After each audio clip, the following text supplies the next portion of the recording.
If this capsule history of our progress teaches us anything, it is that man in his quest for knowledge and progress is determined and cannot be deterred. The exploration of space will go ahead, whether we join in it or not. And it is one of the great adventures of all time. And no nation which expects to be the leader of other nations can expect to stay behind in this race for space. Those who came before us made certain that this country rode the first waves of the Industrial Revolution, the first waves of modern invention, and the first wave of nuclear power. And this generation does not intend to founder in the backwash of the coming age of space. We mean to be a part of it. We mean to lead it.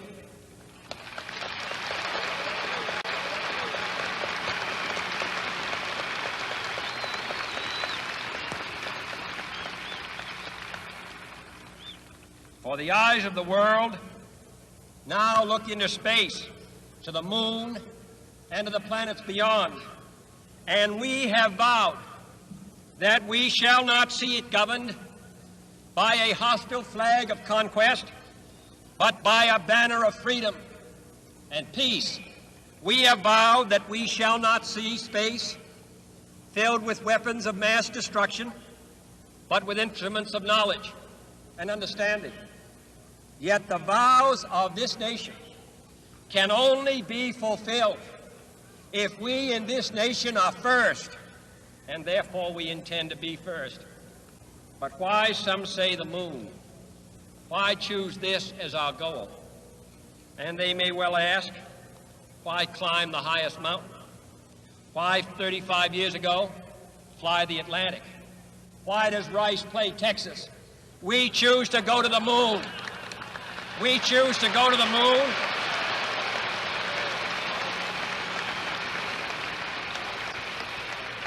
We choose to go to the moon in this decade and do the other things, not because they are easy, but because they are hard.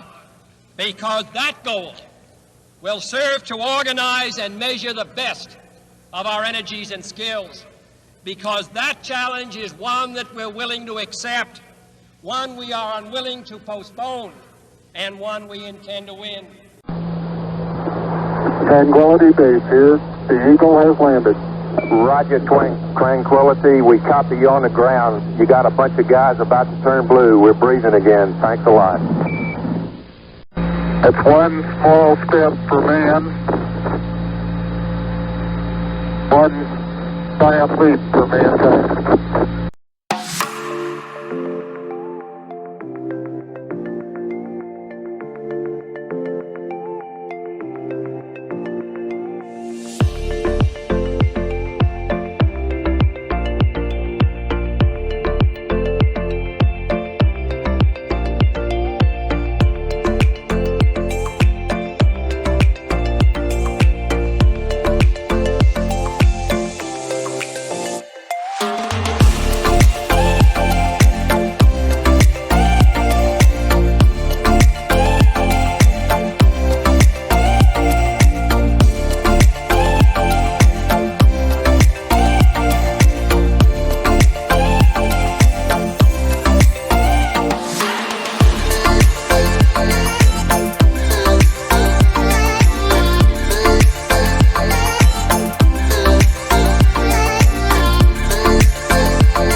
Welcome, everybody, to the special episode of Brownsville Tech Live. And tonight, we've got a special show. We're covering the live launching of Artemis I, America's return back to the moon. And as expected, Murphy's Law always strikes. And two things have occurred tonight. I'm waiting for my co-host to actually pop in. But while we wait for him, there also has been a setback in the launch window. Apparently, there has been a valve leak. They have sent a red team onto the launch pad, and they are trying to plug up the leak by tightening some bolts. I know that they have sent the team in. They've tightened the bolts, but it is still not clear whether that was successful or not.